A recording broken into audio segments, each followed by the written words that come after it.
Hello welcome back to my channel swags kitchen. आज आमे बनेबा प्रथमाष्टमी स्पेशल हलदी पत्र इडली पिठा। समय अभाव एवं टिके असुस्थता हेतु मु आपण मानक पई ए भिडियोटी गोटे दिन लेट रे पोस्ट कली। आपण माने तो जानी थिबे ए पिठाटी केते बढ़िया लागि थाए। एमती हलदी पत्र रे बनिले तार बास्ना गोटे अलगा प्रकार आसी थाए एवं देह पई भी एटा बहुत ही भलो।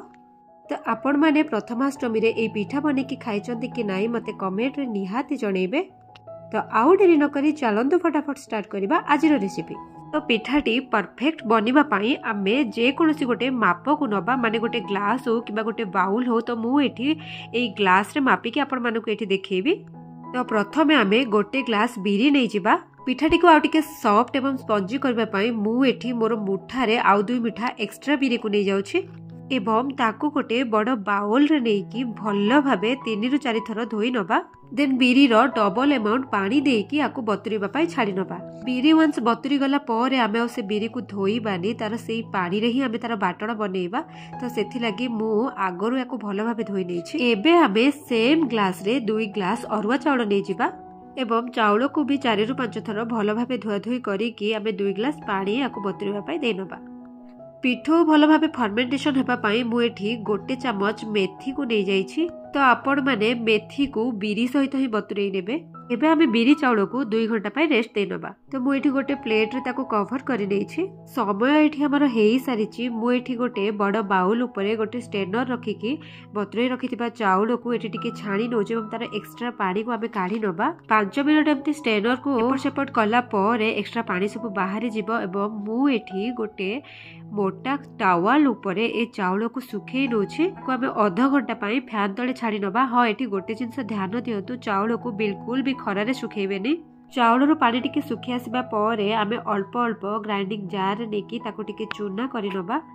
एठी आपण माने चाउल बाटिबा अपेक्षा चाउल चूना को यूज करले आपण मानकर पिठो पूरा बहलिया बनिबो। चूना को बेसी पाउडर करिवेनी। आपण मानक हाथ को जेमती सुजी दाना लागे सेमती लागिला पर्यंत आपण माने ग्राइंड करिवे। चाउल चूना हे सारिबा परे आमे बिरी सब को नेकी ग्राइंडिंग करिबा एवं बिरी को एठी आपण पूरा फाइन पेस्ट बनै नेबे।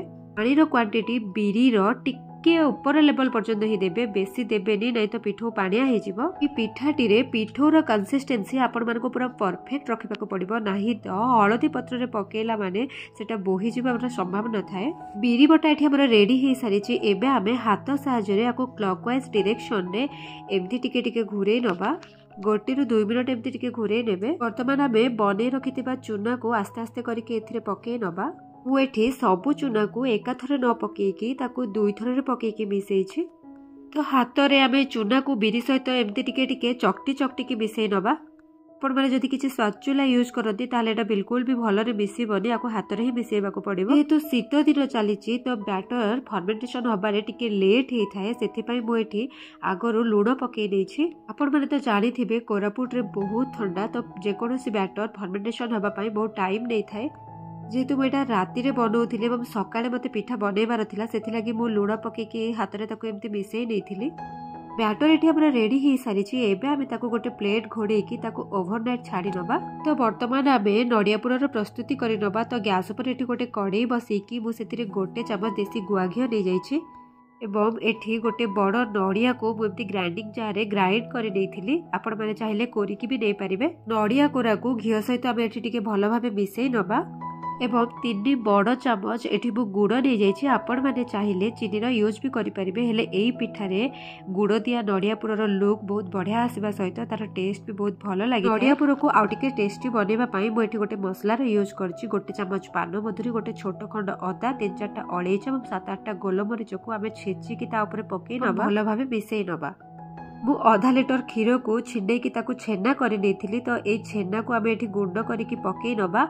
आपण माने चाहिले ए पूरा रे आउ किछटा ड्राई फ्रूट्स भी यूज करि परिबे, जेमति कि काजू, किशमिश, चेरी ए सब यूज करि परिबे। छेना को नडिया पुर सहित आ टिके मिसेइ नबा एठी भलो भाबे एवं टिके पानी ड्राई होला पर्यंत आको टिके फ्राई करि नबा। आपण माने नडिया पुर को बेसी भी ड्राई करिवेनी, बेसी ड्राई करि देले यार टेस्ट टिके कमी जाय थाए। एटा टिके ओदालिया रहले पाटी को भलो लागे। सकाळे समय रो अभाव मते बहुत थाए, सेथि लागि नडिया पुर को मु राति रे ही बनै नेथिली। एवं ताकू फ्रिज रे रखी नहीं हेले फ्रिज रे रखिबा द्वारा नड़िया पुर मोर टिके ड्राई हो जाइतिला। आपण माने जदि सेमती फ्रिज रे रखंती ताहले ताकू इडली पिठा रे दबा पूर्व आउ टिके गरम करने पूरा एठी हमर रेडी हो गला।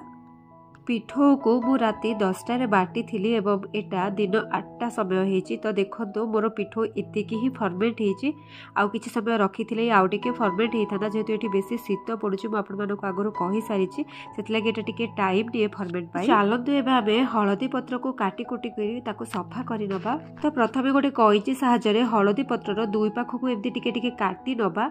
जदि पत्रटी आपण मानकर बड़ होइथिबो ताहाले आपण माने ताकू दुई भाग करनेबे जदि सान थिबो ताहाले ताकू गोटा ही रखिदेबे। हमर बड़ पत्रटा थिला तो सेथिला कि मु ताकू मझुर एमती टिके काटी नेकी ताकू दुई भाग करि देइछि। हळदी पत्र पिठा बनेबा बेले कोनोसी तेल किबा घिओ रे यूज बिल्कुल भी आवश्यकता नाही। तो मु एठी पत्रटी को भल्ल भाबे धोई देइछि। तापरे आमे पिठो को पत्र रे देइ नबा। आपण माने देखि पारुथिबे पिठो पूरा परफेक्ट बनिछि एठी। तेन आमे नड़िया पुर को ए पिठोर मझिरे दे नबा।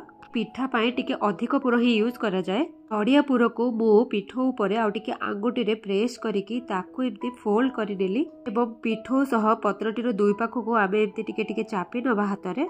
तो सेम ट्रिक अप्लाई करिकी मु सब पिठा को एठी बनेई देइछि एवं ताकू गोटे इडली कुकर ऊपर एमती रखी नबा। आमे आपण माने चाहिले 4-5टा पिठा को भी एमती ऊपर ऊपर रखिकी बनेई पारिबे। जेहेतु मते एटा पूजा करिवार थिला सेतिला कि मु दुईटा ही बनेइछि। लो फ्लेम रे 10 रु 15 मिनट टिके स्टीम दबा परे पिठा एठी हमर पूरा रेडी हे सारिछि। आपण माने देखि नियंतु पत्रर कलर भी एठी पूरा चेंज हे सारिछि। तो मु एठी टिके हळदी पत्र को काढी के आपण मानको देखि नउछि। आपण माने देखि पारुथिबे एठी पूरा परफेक्टली सीजी जाइछि। एठी मु आपण मानको आ गोटे कथा पुणी थरे कहि रखिबी जे पत्रर कलर पूरा एमती चेंज होला पर ही आपण माने पिठा को आराम से काढी देबे। ए पिठा पई चना आलू तरकारी रो कॉम्बिनेशन बहुत बढ़िया लागि थाए। आपण माने चाहिले आको मिक्स वेज सहित भी खाई परिवे। जदि आपण मानको पुर दिया पिठा पसंद नथिबो ताहाले आपण माने पुर न देकी सेथिरे कंचा लंका टिके अदा छेचा धनिया पत्र एमती सब पकेकी भी पिठाटी को बनै परिवे। के तो आजिर प्रिपरेशन आपण मानो केमती कोन लागिला मते कमेंट रे जणेबा को बिल्कुल भूलिबेनी। पुणी देखाबो आ एको नुवा वीडियो रे। आज पई रहिली बाय बाय।